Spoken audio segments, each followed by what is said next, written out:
नाथाय रुक्मिणेशाय नमो वेदान्तवेदिने रामाय रामभद्राय रामचन्द्राय वेधसे रघुनाथाय नाथाय सीताया पतये नमः। मनोजवं मारुततुल्यवेगं जितेन्द्रियं बुद्धिमतां वरिष्ठं वातात्मजं वानरयोत्तमुख्यं श्रीरामदूतं शरणं प्रपद्ये। नारायणं निखिलपूर्णगुणैकदेहं निर्दोषम् आप्यतमम् अप्यखिलैः सुवाक्यैः अस्योद्भवादिदम् अशेषविशेषतोऽपि वन्द्यं सदा प्रियतमं मम सन्नमामि। वन्द्यं सदा प्रियतमं मम सन्नमामि। ओं नारायणं नमस्कृत्य नरं चैव नरोत्तमं देवीं सरस्वतीं व्यासं ततो जयमुदीरयेत्। व्यासाय भवनाशाय श्रीशाय गुणराशे हृद्याय शुद्धविद्याय मध्वाय च नमो नमः। ओं तपस्वाध्याय शुश्रूषा कृष्णपूजारतं मुनिं विश्वेशमिष्टदं वन्दे परिव्राट् चक्रवर्तिनं श्रीगुरुभ्यो नमः। हरि ओम। ओम अथातो ब्रह्मजिज्ञासा ओम ಶ್ರೀಗುರುಭ್ಯೋ ನಮಃ. ಹರಿ ಓಂ. ಶಮಂತಕ ಪಂಚಕಕ್ಕೆ ಕೃಷ್ಣ ತನ್ನ ಪೂರ್ತಿ ಕುಟುಂಬದವರ ಜೊತೆಗೆ, ಆಮೇಲಿಂದ ಪಾಂಡವರು ಅವರ ಕುಟುಂಬ ಪೂರ್ತಿ, ನಂದಗೋಪ ಅವರ ಕುಟುಂಬದವರು ಪೂರ್ತಿ, ಎಲ್ಲ ಗೋಪಿಕಾ ಸ್ತ್ರೀಯರು ಗೋಪರು ಎಲ್ಲರೂ ಬಂದಿದ್ದಾರೆ. ಎಲ್ಲ ಋಷಿಮುನಿಗಳು ಬಂದಿದ್ದಾರೆ. ಎಲ್ಲ ರಾಜರುಗಳು ಬಂದಿದ್ದಾರೆ. ಎಷ್ಟೋ ಜನ ಪ್ರಿಯರು ಅಪ್ರಿಯರು ಪ್ರಿಯಾಪ್ರಿಯರು ಅಂತೇಳಿದರೆ ಎಲ್ಲ ಥರದವರು ಬಂದಿದ್ದಾರೆ. ಸೊ ಅಲ್ಲಿ ಈ ಕೃಷ್ಣನ ಭಗವಂತನ 3 ರೂಪಗಳನ್ನು ವಾಸಿಷ್ಠ ಕೃಷ್ಣ ವೇದವ್ಯಾಸರು, ಆಮೇಲೆ ಯಾದವ ಕೃಷ್ಣ ಗೋಪಾಲಕೃಷ್ಣ, ಆಮೇಲೆ ಪರಶುರಾಮ, ಈ ರೀತಿಯ 3 ರೂಪದ ಭಗವಂತನ ಪಾದ ಕಮಲಗಳನ್ನು ದರ್ಶನ ಮಾಡಿ ಜ್ಞಾನ ಮತ್ತು ಸುಖ, ಸೊ ಅನ್ನುವಂತಹ ಸುಖ ಮತ್ತು ಜ್ಞಾನ ಸುವ, ಸೊ ಈ ರೀತಿ ದರ್ಶನ ಮಾಡಿ ಭಗವಂತನ ಪಾದಕಮಲದ ದರ್ಶನ ಮಾಡಿ ಕೃತಾರ್ಥರಾಗಿದ್ದಾರೆ. ಎಲ್ಲರಿಗೂ ಭಗವಂತ ವಿಶೇಷವಾಗಿ ಅನುಗ್ರಹ ಮಾಡಿದ್ದಾನೆ. ಅಲ್ಲಿ ಯಾಗವನ್ನು ಕೂಡ ತನ್ನ ತಂದೆಯ ಮುಖಾಂತರ ನಡೆಸಿ ಎಲ್ಲ ವಿಪ್ರರಿಗೆ ಋಷಿಮುನಿಗಳಿಗೆ ಬೇಕಾದಷ್ಟು ಏನು ತೃಪ್ತಿಯಾಗುವಷ್ಟು ದಾನ ದಕ್ಷಿಣೆ ಆಮೇಲೆ ಅನ್ನದಾನ ಎಲ್ಲ ನಡೆಸಿ ಒಳ್ಳೆ ರೀತಿಯಲ್ಲಿ, ಅಂದರೆ ಯಜ್ಞ ಮಾಡೋದಿದ್ದರೆ ಒಂದು ಹಿರಿಯರಿಂದ ಮಾಡಿಸ್ಬೇಕು ಅನ್ನುವಂಥದ್ದು ಒಂದು. ಎರಡನೇದ್ದು, ಯಜ್ಞ ಮಾಡಿದ ಮೇಲೆ ಬಂದ ಎಲ್ಲ ಬ್ರಾಹ್ಮಣರಿಗೆ ಋಷಿಮುನಿಗಳಿಗೆ ಬೇಕಾದಷ್ಟು ದಾನ ದಕ್ಷಿಣೆಗಳನ್ನು ಕೊಟ್ಟು ಅವರನ್ನು ತೃಪ್ತಿಪಡಿಸಬೇಕು ಅನ್ನುವಂಥದ್ದು ಎರಡನೇದು. ಸೊ ಒಂದು ಯಜ್ಞ ಮಾಡಲಿಕ್ಕೆ ಹೋಗಬೇಡಿ, ಮಾಡಿದ ಮೇಲೆ ಹೇರಳವಾಗಿ ದಾನ ದಕ್ಷಿಣೆಗಳನ್ನು ಮಾಡಬೇಕು, ಅನ್ನದಾನವನ್ನು ಬಹಳ ಚೆನ್ನಾಗಿ ಮಾಡಬೇಕು ಅನ್ನುವಂಥ ಈ ತತ್ವವನ್ನು ಕೂಡ ಸಾರಿದ್ದಾರೆ ಭಗವಂತ. ಸೊ ಅಲ್ಲಿಗೆ ಯಾವುದು ಈ ಶಮಂತಕ ಪಂಚಕ ಅನ್ನುವಂಥದ್ದು ಒಂದು ಆ ಶ್ಲೋಕಗಳೆಲ್ಲ ಮುಗೀತು. ಇವಾಗ 11ನೇ ಶ್ಲೋಕ ವೈಲಾರೆ. ಶ್ರೀ ಗುರುಭ್ಯೋ ನಮಃ. ತಥೋ ಯಯೌ ಸ್ವಕಾಂ ಪುರೀಂ ಪ್ರಥಾಸುತೈ ಸಹ ಚ್ಯುತಃ ಚಕಾರ ತತ್ರ ಚಾನ್ನಿಕಂ ಕ್ರತುಂ ಮಹಾಶ್ವಮೇಧಿಕಂ. 11ನೇ ಶ್ಲೋಕ. ಅನಂತರದಲ್ಲಿ ಶ್ರೀಕೃಷ್ಣನು ಕುಂತಿಯ ಮಕ್ಕಳಾದ ಪಾಂಡವರಿಂದ ಕೂಡಿಕೊಂಡು ತನ್ನ ಪಟ್ಟಣದ ಕಡೆಗೆ ಹೋಗುತ್ತಾನೆ. ಆ ದ್ವಾರಕಾ ಪಟ್ಟಣದಲ್ಲಿ ಒಂದೇ ಒಂದು ದಿವಸದಲ್ಲಿ ಮುಗಿಸಲಿಕ್ಕೆ ಯೋಗ್ಯವಾದಂತಹ ದೊಡ್ಡ ಅಶ್ವಮೇಧವೆಂಬ ಹೆಸರುಳ್ಳ ಯಾಗವನ್ನು ಮಾಡುತ್ತಾನೆ.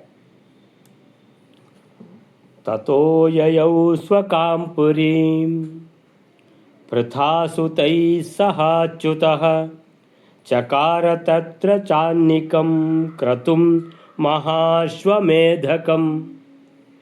ತಥೋ ಯಯೌ ಅಲ್ಲಿಂದ ಭಗವಂತ ಎಲ್ಲಿ ಶಮಂತಕ ಪಂಚಕ ಅಲ್ಲಿಂದ ಹೊರಟು ಪುನಃ ದ್ವಾರಕಾಪುರಿಗೆ ಬರ್ತಾರೆ ಭಗವಂತ. ದ್ವಾರಕಾಪುರಿಗೆ ಮತ್ತೆ ಭಗವಂತ ಬರ್ತಾರೆ. ತತಃ ಸ್ವಯಂ ಸ್ವಕಾಂಪುರಿಂ, ಸ್ವಕಾಂಪುರಿಂ ಅಂತ ಹೇಳಿದ್ರೆ ತನ್ನ ದ್ವಾರಕಾಪುರಿಗೆ ಪೃಥಾಸುತೈ ಸಹ, ಪೃಥಾಸುತೈಹಿ ಪೃಥೆಯ ಮಕ್ಕಳು ಪಾರ್ಥರು, ಪಾರ್ಥರಂದರೆ ಪಾಂಡವರು. ಸೊ ಪೃಥಾಸುತೈ ಸಹ ಅವರ ಜೊತೆಗೆ ಅಚ್ಯುತಃ ಶ್ರೀಕೃಷ್ಣನು ಸ್ವಕಾಂಪುರಿಂ ದ್ವಾರಕಾಪುರಿಗೆ ವಾಪಸ್ಸು ಬರ್ತಾರೆ. ಎಲ್ಲಿಂದ? ಶಮಂತಕ ಪಂಚಕದಿಂದ. ಚಕಾರ ತತ್ರ ಅಂದರೆ ಇಲ್ಲಿ, ತತ್ರ ಎಲ್ಲಿ? ದ್ವಾರಕಾಪುರಿಯಲ್ಲಿ. ಚಕಾರ ಮಾಡಿದರು, ನಡೆಸಿದರು. ಏನು ನಡೆಸಿದರು?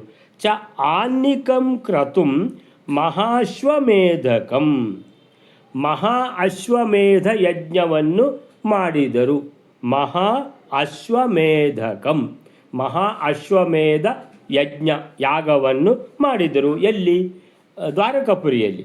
ಆಮೇಲೆ ಹೇಳ್ತಾರೆ ಕ್ರತುಂ, ಈ ಮಹಾ ಅಶ್ವಮೇಧ ಅನ್ನುವಂತಹ ಈ ಯಾಗ ಏನು ಕ್ರತು ಇದೆ ಅದನ್ನು ಚ ಆನ್ನಿಕಂ.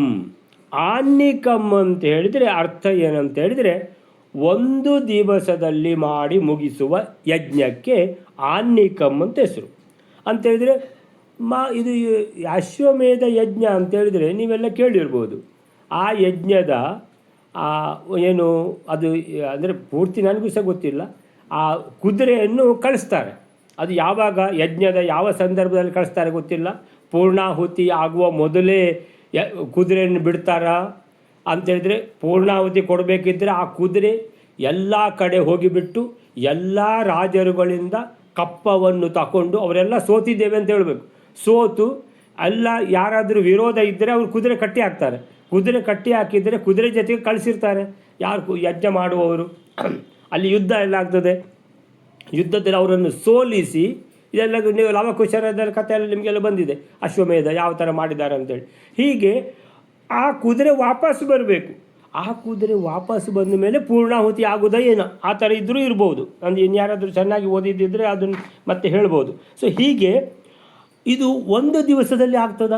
ಆ ಕುದುರೆ ಎಲ್ಲ ರಾಜರ ಹತ್ರ ಹೋಗಿ ವಾಪಸ್ ಮತ್ತೆ ಬಂದು ಒಂದು ದಿವಸದಲ್ಲಿ ಆಗುವಂಥದ್ದು ಇದು. ಅಂದರೆ 10-15 ದಿವಸನ, ಒಂದು ತಿಂಗಳು ಹೀಗೆಲ್ಲ ಅದು ತಗೊಳ್ತದೆ ಟೈಮು. ಅಂದರೆ ಎಲ್ಲ ರಾಜರುಗಳ ಹತ್ರ ಹೋಗಿ ಅವರೆಲ್ಲ ಕಪ್ಪ ಕಾಣಿಕೆ ತಗೊಂಡು ಅಲ್ಲಿಂದ ವಾಪಸ್ ಬರಬೇಕು. ಇದು ಭಗವಂತ ಈ ಮಾಡಿದ ಈ ಮಹಾ ಅಶ್ವಮೇಧ ಯಾಗ ಅನ್ನುವಂಥದ್ದು ಆನ್ನಿಕಂ ಕ್ರತುಂ. ಚಕಾರ ಮಾಡಿದ ತತ್ರ ಅಲ್ಲಿ ದ್ವಾರಕಾಪುರಿಯಲ್ಲಿ ಚ ಮತ್ತು ಆನ್ನಿಕಂ ಒಂದು ದಿವಸದ ಕ್ರತುಂ ಯಾಗ ಯಾವುದಿದು? ಮಹಾ ಅಶ್ವಮೇಧ ಅನ್ನುವಂಥ ಯಾಗ.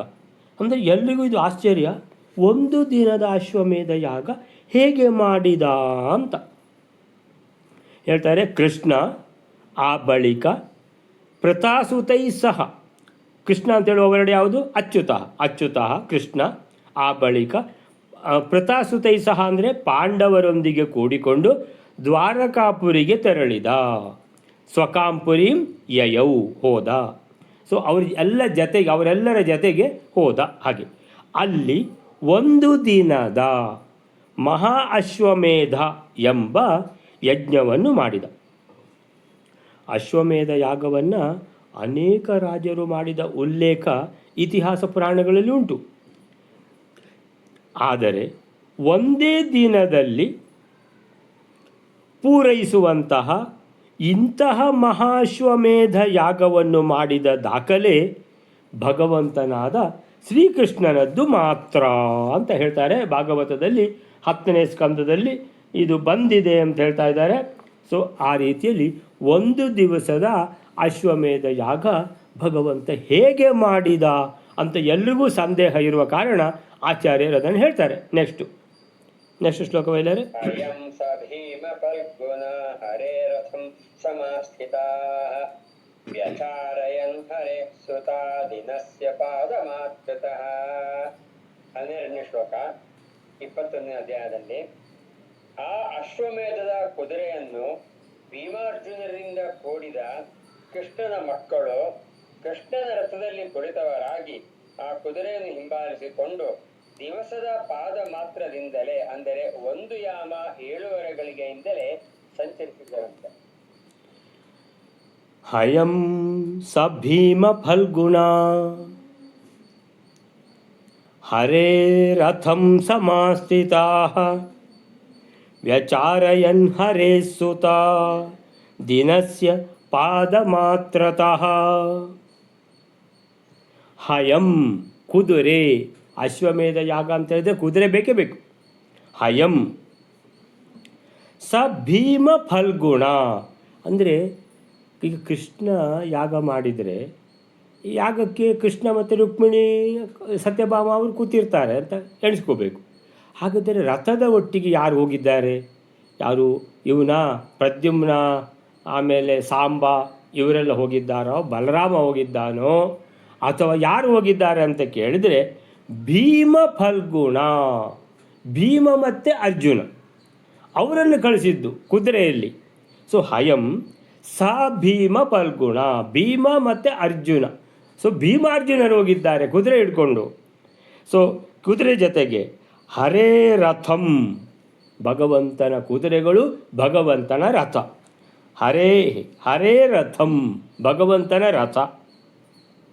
ಸಮಾಸ್ಥಿತಾ ಅಂತೇಳಿದರೆ ಬಿಲ್ಲು ಬಾಣ ಎಲ್ಲ ಸಜ್ಜಾಗಿ ಹಿಡ್ಕೊಂಡು ಎಲ್ಲ ಹೋಗಿದ್ದಾರೆ ಭೀಮಾರ್ಜುನರು. ಸಮಾಸ್ಥಿತಾ ಕೂತ್ಕೊಂಡು ಹೊರಟಿದ್ದಾರೆ. ಆ ನಂತರ ವ್ಯಚಾರಯನ್, ಚಾರ ಅಂತ ಹೇಳಿದರೆ ಸಂಚಾರ.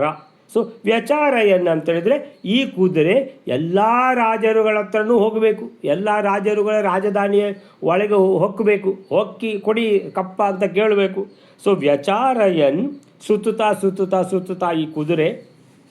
ಹರೇ ಸುತಾ, ಹರೇಹೇ ಸುತ ಅಂತೇಳಿದರೆ ಇನ್ನು ಅಲ್ಲಿ ಕೃಷ್ಣಾರ್ಜುನರು ಹೋದದ್ದು ಯಾಕೆ ಅಂತ ಹೇಳಿದರೆ, ಯುದ್ಧ ಇದ್ದರೆ ಮಾತ್ರ ಯುದ್ಧ ಮಾಡಲಿಕ್ಕೆ ಕೃಷ್ಣಾರ್ಜುನರು, ಇವರು ಭೀಮಾರ್ಜುನರು. ಇನ್ನು ಹೊಳಗೆ ಹೋಗಿ ಕಪ್ಪ ತರಲಿಕ್ಕೆ ಅದು ಇವರು ಹೋಗ್ಲಿಕ್ಕೆ ಆಗ್ತದಾ? ಕೃಷ್ಣ ಯಾಗ ಮಾಡುವ ಕಾರಣ ಯಾರು ಹೋಗಬೇಕು? ಕೃಷ್ಣನ ಸಂಬಂಧಿ ಅಂತ ಹೇಳಿದ್ರೆ ಹರೇ ಸುತ ಇದ್ದಾರೆ, ಮಕ್ಕಳು, ಕೃಷ್ಣನ ಮಕ್ಕಳು ಹೋಗಿದ್ದಾರೆ. ಹರೇ ಸುತ ಇದು ಸರಿ. ಹೋದದ್ದು ಯಾರು ಅಂತ ಗೊತ್ತಾಯಿತು, ಎಲ್ಲ ಕಡೆ ಸಂಚಾರ ಮಾಡಿದ್ದು ಗೊತ್ತಾಯಿತು. ಇನ್ನು ದಿನಸ್ಯ ಪಾದ ಮಾತ್ರತಃ ಅಂತೇಳಿದರೆ, ದಿನಸ್ಯ ಪಾದ ಅಂತೇಳಿದರೆ ಒಂದು ನಕ್ಷತ್ರಕ್ಕೆ 4 ಪಾದ ಅಂತ. ಅಶ್ವಿನಿ ನಕ್ಷತ್ರ ಅಂತೇಳಿದರೆ ಪ್ರಥಮ ಪಾದ, ದ್ವಿತೀಯ ಪಾದ, ತೃತೀಯ ಪಾದ, ಚತುರ್ಥ ಪಾದ ಅಂತ.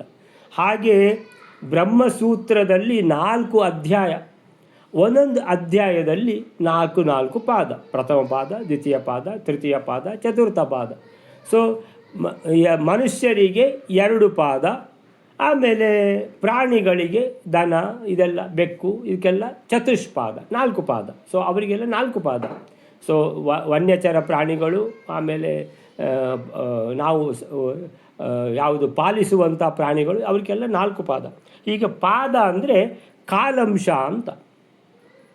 ದಿನಸ್ಯ ಪಾದ ಮಾತ್ರತಃ, ಒಂದು ದಿನ ಅಂತೇಳಿದರೆ ಅದು ಹಗಲು ಮತ್ತು ರಾತ್ರಿ ಅಂತ ಲೆಕ್ಕ ಇಲ್ಲ. ದಿನ ಅಂದರೆ ಹಗಲು ಅಂತ ತಗೊಳ್ಳಿ.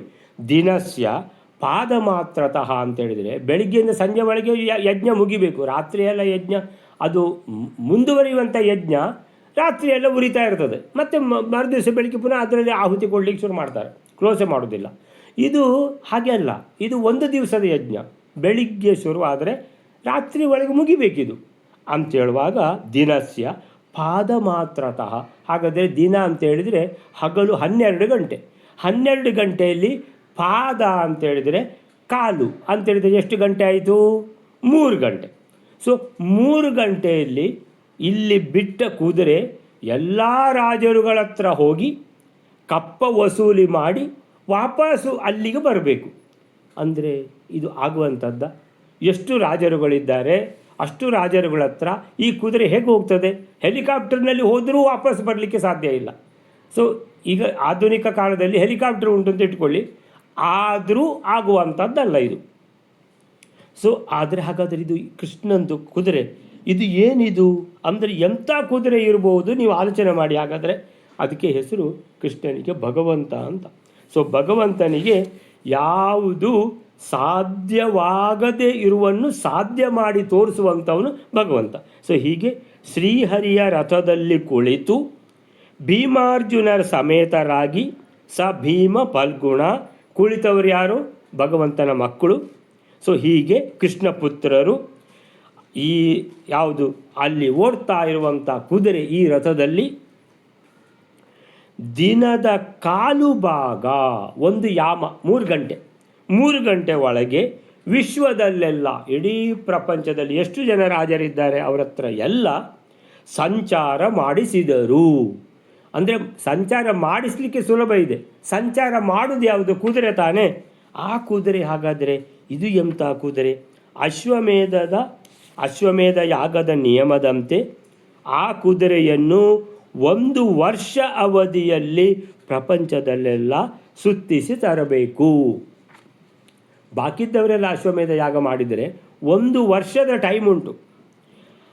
ಅದು ಒಂದು ದಿನದ ಅಶ್ವಮೇಧ ಯಾಗವಾದ್ದರಿಂದ ಹಗಲಿನ ಒಂದು ಅಂಶದಲ್ಲಿ, ಅಂದರೆ 12 ತಾಸುಗಳ ಹಗಲಿನ ಅಂದರೆ ಕಾಲು ಅಂಶ, ಒಂದು ಪಾದ ಅಂದರೆ 3 ತಾಸುಗಳ ಅವಧಿಯಲ್ಲಿ ಇಡೀ ವಿಶ್ವವನ್ನೇ ಸುತ್ತಿಸಿಕೊಂಡು ಬಂದದ್ದು ಆ ಯಾಗದ ವಿಶೇಷವಾಯಿತು. ಇದು ಭಗವಂತ ಶ್ರೀಕೃಷ್ಣ ಮಾಡಿದ ಅಶ್ವಮೇಧ ಯಾಗ.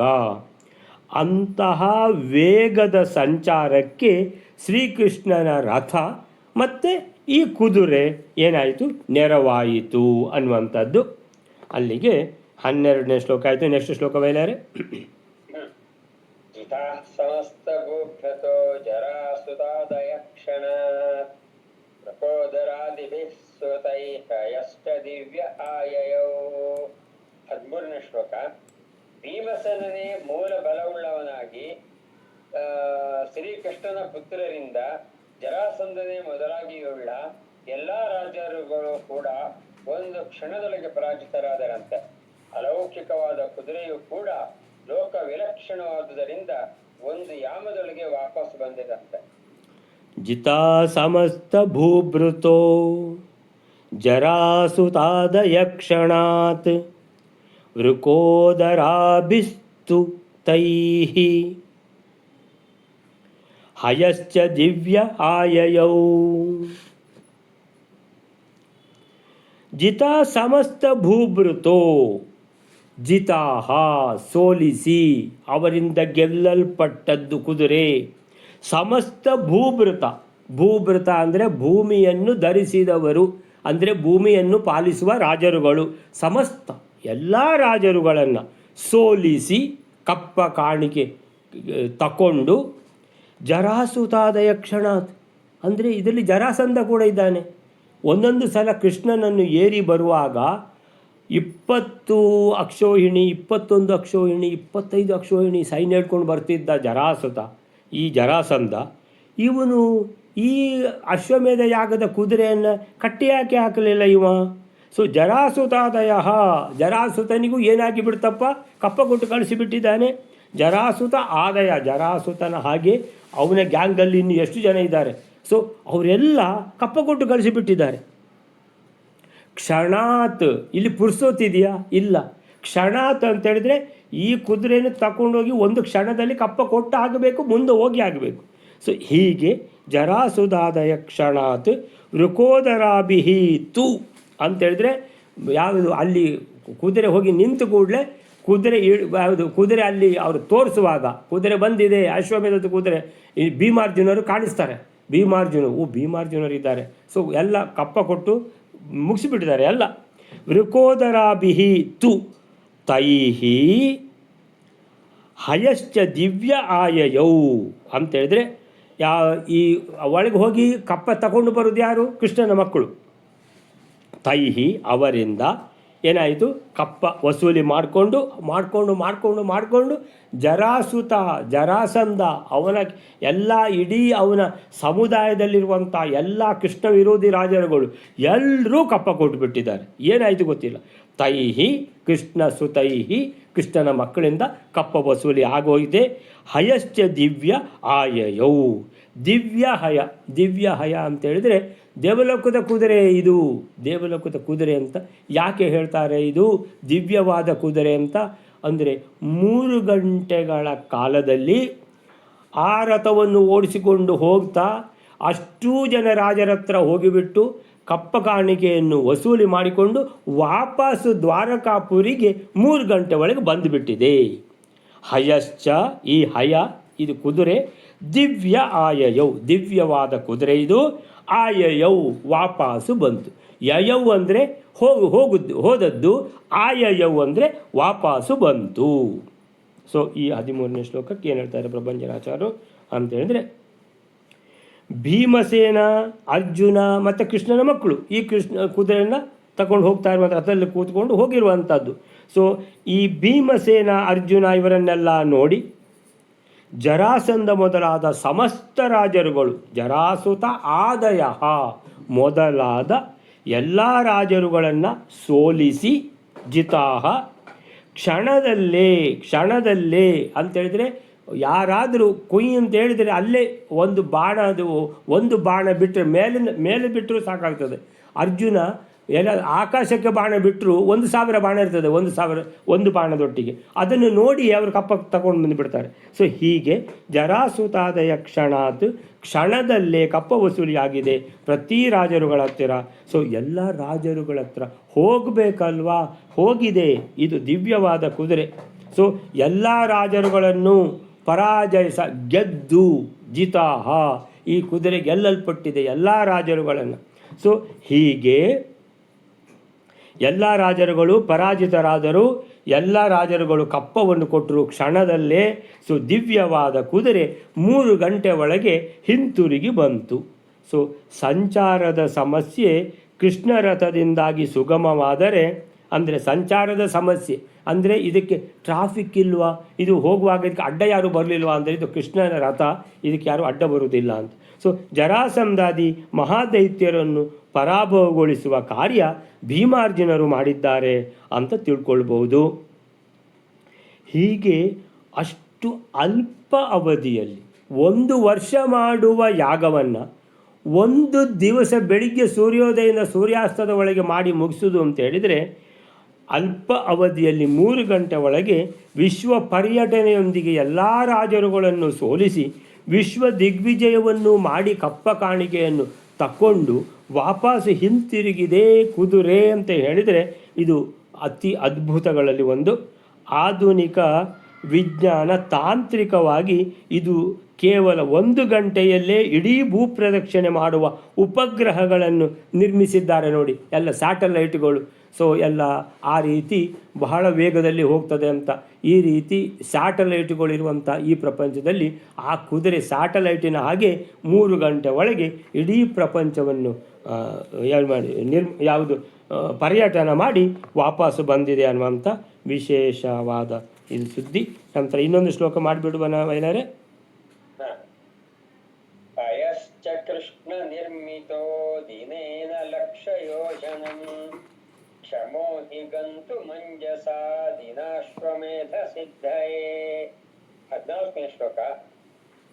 ಈ ಕುದುರೆಯ ಬಗ್ಗೆ ಹೇಳ್ತಾ ಇದ್ದಾರೆ.